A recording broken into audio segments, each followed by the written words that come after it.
L'affaire Doualem, Ami Boualem ou Boualem Naaman sera certainement une nouvelle épreuve décisive dans les relations algéro-françaises. La justice française a validé définitivement l'expulsion. Maintenant, la balle est dans le camp des autorités algériennes. Maintenant, la France va l'expulser. Pourquoi je parle de lui? Parce que pour moi, il illustre un syndrome. Ils sont partisans du pouvoir algérien. Mais ils ne vivent pas en Algérie, ils ne veulent pas retourner en Algérie, ils n'ont rien construit en Algérie. Boualem Naaman, le 9 janvier 2025, quand il a été expulsé par les autorités françaises, accompagné par 2 policiers sur un vol de Air France. Les policiers algériens lui ont posé la question.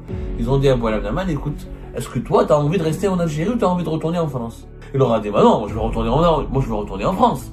Je veux pas rentrer en Algérie. Psychologiquement, de façon, si on analyse de façon psychanalytique, on est en plein délire. Ces gens-là ne veulent pas vivre en Algérie. Ils soutiennent le pouvoir algérien, mais ils ne vivent pas en Algérie.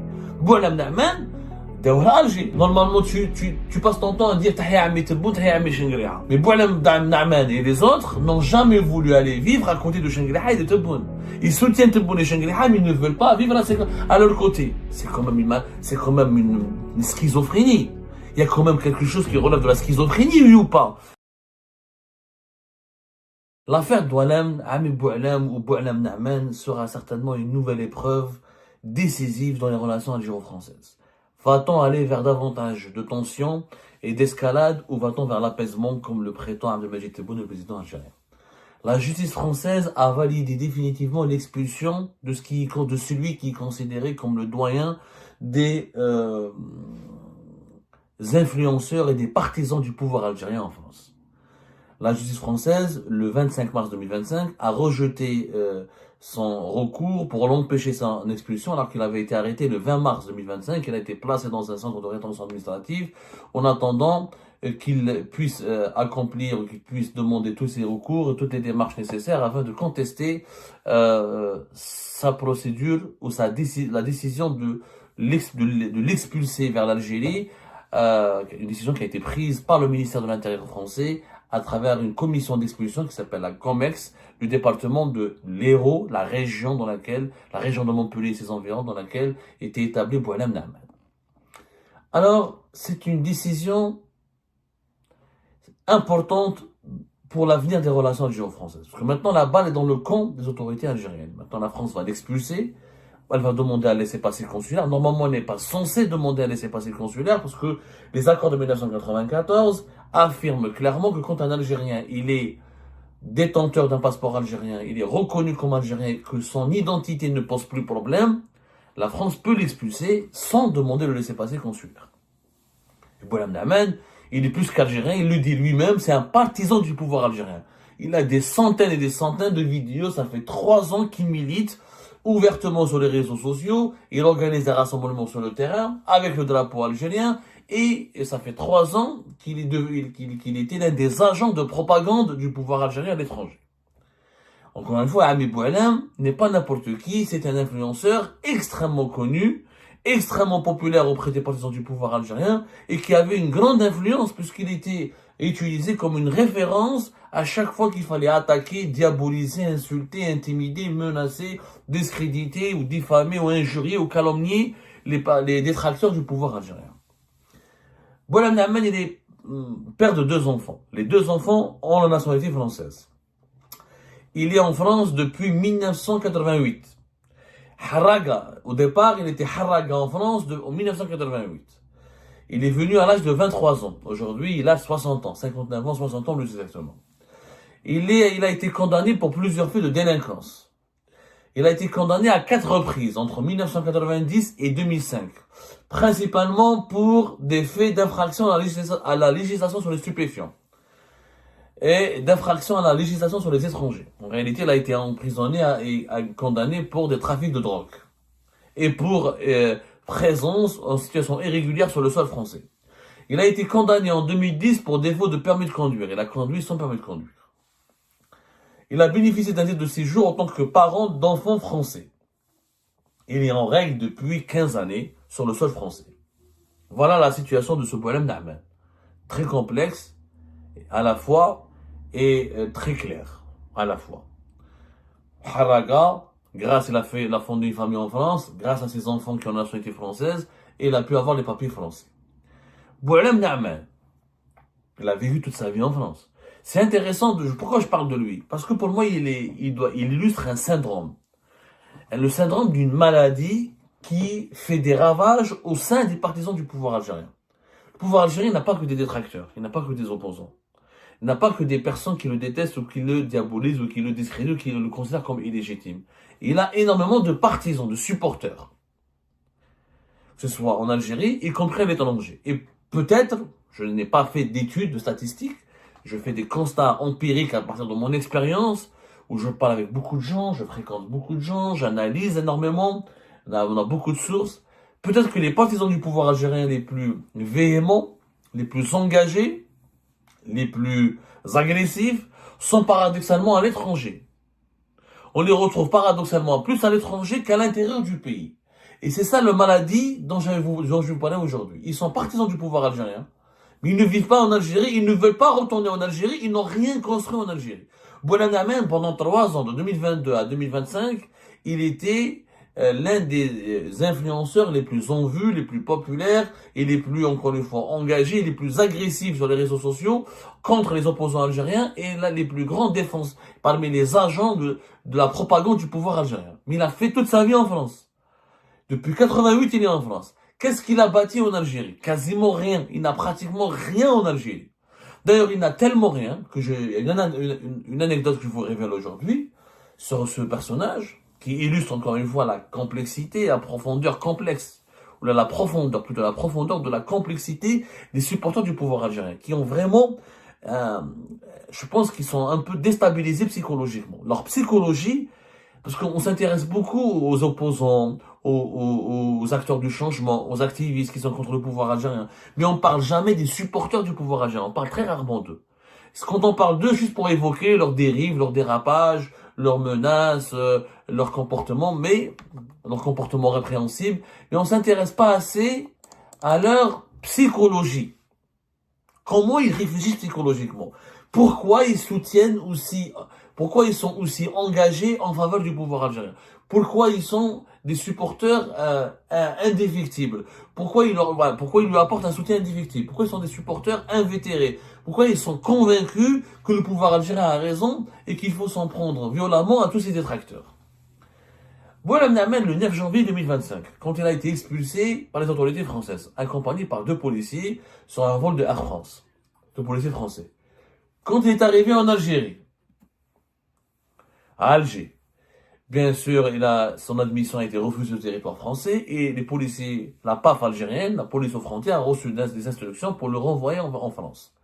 Pendant ce temps-là, et pendant cette période, pendant les quelques heures où sa vie où la vie de Boualem Namen était en suspens, était en pause, pendant une période, ces quelques heures d'incertitude, d'étonnement, parce que c'était complètement extravagant. Un Algérien, partisan du pouvoir algérien, et grand influenceur au service du pouvoir algérien, expulsé par les autorités françaises, mais sans payer les autorités algériennes, ce même pouvoir algérien que Boualem Namen soutient aveuglement et qu'il défend fanatiquement sur les réseaux sociaux, ne veut pas de lui, ou il lui refuse d'accéder au territoire algérien. Mais toute cette situation absurde, il y a un autre élément qui n'a jamais été raconté, qui est encore plus absurde que toute l'histoire elle-même, et qui rajoute à cette absurdité une dimension totalement tragique, comique à la fois et tragique, parce que c'est tragique et comique, ça fait rire et ça fait pleurer, c'est que Boualem Namen, les policiers algériens, devant les policiers français, pour narguer les policiers français qui l'accompagnaient, les policiers algériens lui ont posé la question. Ils ont dit à Boualem Namen, écoute, est-ce que toi, tu as envie de rester en Algérie ou tu as envie de retourner en France? Et qu'est-ce qu'il leur a dit, Boualem Namen, devant les policiers français, hein, le 9 janvier 2025? Il leur a dit, bah non, moi je veux retourner en France. Je veux pas rentrer en Algérie. Boualem Namen, influenceur, défenseur, fanatique du pouvoir algérien. Quand il arrive à Alger, accompagné des policiers français, il dit aux policiers algériens, dans la PAF algérienne, la police aux frontières, comme devant ses accompagnateurs français qui sont des flics français, il dit que non, moi je veux pas rester en Algérie, je veux retourner en France. Attends. Psychologiquement, non, si on analyse de façon psychanalytique, on est en plein délire. C'est une histoire délirante. Tous les régimes autoritaires et totalitaires, ils ont leurs partisans.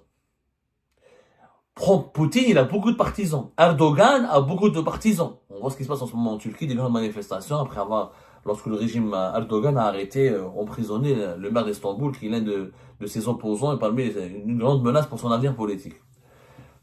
Mais les dictateurs, les partisans de ces dictateurs, soutiennent ces dictateurs parce que ils ont des arguments rationnels. Les soutiens de Poutine, mais Poutine, il a fait de notre pays une grande puissance, il défend notre pays contre l'OTAN et l'impérialisme américain ou l'impérialisme européen. Donc grâce à Poutine, nous avons organisé une Coupe du Monde, nous avons une industrie, nous avons une souveraineté alimentaire. Les partisans d'Erdogan, la même chose. La Turquie, c'est une puissance régionale, c'est une puissance émergente, elle fait partie des 20 ou des 25 pays les plus riches du monde. La Turquie construit des drones, construit des avions. Donc souvent, les partisans de ces dictateurs s'appuient sur des bilans positifs de ces dictateurs pour justifier leur soutien et pour justifier leur attachement et pour expliquer pourquoi ils adhèrent et ils soutiennent ces dictateurs. Or, pour le régime algérien, les supporters du régime algérien, quels sont leurs arguments? Le pays il est stable, sécurité nationale, ou le pays il est menacé, justement la sécurité du pays est menacée par des puissances étrangères et par des puissances hostiles à l'Algérie, Maroc, Israël, France ou les Émirats arabes unis. Comme notre pays est en danger, on doit soutenir le pouvoir algérien pour protéger notre pays. C'est l'argument phare, il n'y a pas d'autres arguments. Parce qu'il n'y a pas de bilan sur le plan économique. L'Algérie ne fabrique pas des avions, elle n'exporte pas des produits, mis à part le pétrole et le gaz, n'exporte pratiquement rien du tout. Il n'y a pas de prospérité économique, il n'y a pas de richesse nationale créée et partagée équitablement, il n'y a pas de croissance économique dynamique, on n'organise pas une Coupe du Monde, ça fait depuis 1990 qu'on n'a pas organisé une Coupe d'Afrique. Donc il n'y a pas beaucoup d'événements ou d'acquis ou de réalisations positives pour permettre aux supporters du pouvoir algérien de mettre en valeur leur soutien et leur attachement au pouvoir algérien. Très très peu de réalisations positives. Donc le principal argument, notre pays menacé est en danger et les opposants algériens sont manipulés par les puissances étrangères pour diviser le pays. Pour que l'Algérie ne soit pas divisée et ne soit pas ravagée par la guerre, on doit soutenir le pouvoir algérien. Ok, mais quand tu soutiens un pouvoir, tu acceptes de vivre avec lui. Les partisans de Poutine vivent en Russie. Les partisans d'Erdogan vivent en Turquie. Les partisans des autres dictateurs à travers le monde, soit la Biélorussie ou d'autres pays, où ils vivent dans ce pays-là. Bien sûr, Poutine, il a des partisans qui sont à l'étranger, mais ça reste des Russes qui, quand ils ont l'occasion de vivre dans leur pays, ils refusent pas de rentrer dans leur pays. Les partisans de Erdogan ne refusent pas l'occasion de rentrer ou de vivre dans leur pays. Et la majorité des partisans de ces régimes vivent dans le pays, parce que ces régimes-là ont créé des environnements économiques et sociaux qui permettent à leurs partisans de profiter de la vie dans leur pays. Les partisans du pouvoir algérien, majoritairement, beaucoup plus à l'étranger qu'à l'intérieur du pays, parce qu'à l'intérieur du pays, les Algériens et les Algériens ont prouvé qu'ils étaient des opposants au Darul Hira, qu'on kharjou par des millions, et le taux de boycott des élections présidentielles, ou de toutes les élections récentes de 2020-2019 a prouvé que les partisans du pouvoir algérien sont une minorité à l'intérieur du pays. Ils s'expriment pas beaucoup. Il n'y a pas beaucoup. Les influenceurs pro-régime algérien, les plus connus, les plus populaires, qui ont le plus de clics, qui font le plus de clics, et qui font le plus de vues sur Internet, sur les réseaux sociaux, et qui sont les plus médiatisés, ce sont des personnes qui sont à l'étranger, qui mettent mes poils, qui mettent des personnes qui ont été arrêtées, les Azo Youssef, avec Sofia Talion. Mais les influenceurs pro-régime algérien en Algérie, ils sont pas aussi populaires que ça, parce qu'en Algérie, ils sont pas considérés comme crédibles. Parce que même les Algériens ne les suivent pas. Par contre, quelqu'un qui est à l'étranger, qui est en France, qui est en Angleterre, qui est au Canada, et qui soutient le pouvoir algérien, ça c'est intriguant. Les Algériens les suivent. Les Algériens les suivent, parce qu'ils disent qu'il va يهبل هذا في الكندا هو ماهوش عايش معنا mais راهو مع السلطة راهو مع le pouvoir. Ces gens-là, malheureusement, je sais pas si on dit malheureusement, plutôt étonnamment, ces gens-là ne veulent pas vivre en Algérie. Ils soutiennent le pouvoir algérien, mais ils ne vivent pas en Algérie. Boualem Na'man, Alger. Normalement, tu passes ton temps à dire Tahia Ami Tebboune, Tahia Ami Chengriha. Tu devrais être content qu'on t'a accompagné, on t'a offert un billet gratuit vers l'Algérie. Ce pays prospère, ce pays riche, ce pays ce régime que tu défends bec et ongle sur les réseaux sociaux. Mais à la moindre occasion, quand Boualem Na'man, on l'a chassé de France, il a eu la peur de sa vie, il est en train de faire tous les recours possibles pour ne pas aller en Algérie, pour ne pas vivre en Algérie. Il a dit clairement à Alger le 9 janvier 2025, ah non, moi je veux rester en France, je veux revenir en France, je ne veux pas rester en Algérie. Est-ce qu'un partisan de Poutine aurait dit ça? s'il était expulsé vers la Russie, est-ce qu'il aurait dit non, je veux pas rester en Russie, je veux revenir quand il est partisan, je parle pas des opposants, quand il est partisan du régime de, est-ce qu'un partisan du régime de Poutine ou un partisan du régime de Erdogan, qui sont des dictatures reconnues, assumées même, est-ce qu'ils vont dire, ah non, non, on veut pas rester en Turquie ou en Russie, on veut retourner de là où on nous a expulsés. Vous ne verrez jamais ça. Je n'ai jamais vu ça. Et j'aimerais bien voir un cas comme celui de Boualem Naaman. Et d'ailleurs, Boualem Naaman, on a entendu parler de lui parce qu'il a été expulsé. Il y a eu une histoire. Il y a eu un scandale. Il y a eu un événement. Mais tous ceux qui soutiennent, toutes celles et ceux qui soutiennent le pouvoir algérien, ne vivent pas en Algérie, ils sont à l'étranger. Est-ce que les Sofia, les Hamzazou Youssef, les Ahmed Tintin, tous ceux qui ont été arrêtés, ou qui ont été placés sous enquête, ou surveillés par les autorités, les services de sécurité français, et beaucoup d'autres des figures médiatiques aussi, qui sont pas influenceurs, certaines personnalités, des anciens politiques, ou des anciens journalistes, etc., qui soutiennent le pouvoir algérien, et qui vivent à l'étranger. À aucun moment, ils n'ont voulu aller s'installer en Algérie, construire quelque chose en Algérie. Ils vivent de la France, généralement, des aides sociales de l'État français, ils profitent de la qualité de vie en France, ils profitent des logements sociaux en France, de la qualité des systèmes de soins en France, et pourtant, ils insultent jour et nuit la France, ils glorifient jour et nuit le pouvoir algérien. Ils insultent la France parce que la France abrite et accueille, donne la possibilité aux opposants algériens d'être des réfugiés politiques, elle les protège. Elle est insultée jour et nuit. Mais Boualem Naaman et les autres n'ont jamais voulu aller vivre à côté de Shangri-La et de Tebboune. Ils soutiennent Tebboune et Shangri-La, mais ils ne veulent pas vivre à leur côté. C'est quand même une schizophrénie. Il y a quand même quelque chose qui relève de la schizophrénie, oui ou pas? Il y a quelque chose qui relève de la psychanalyse qu'il faut absolument analyser. Parce que les supporters du pouvoir algérien, en réalité, ils sont un trouble. Certains, je parle pas de tous, hein, parce que il y a certains supporters qui sont reconnus, qui assument, qui sont honnêtes avec eux-mêmes, ils disent qu'ils aiment le pouvoir, ils aiment la répression, je crois pas à la démocratie, ça me fait peur la démocratie, j'ai peur que les islamistes reviennent au pouvoir, ou là j'ai peur que mon pays soit, je préfère la dictature, ou le fawda, ou l'anarchie.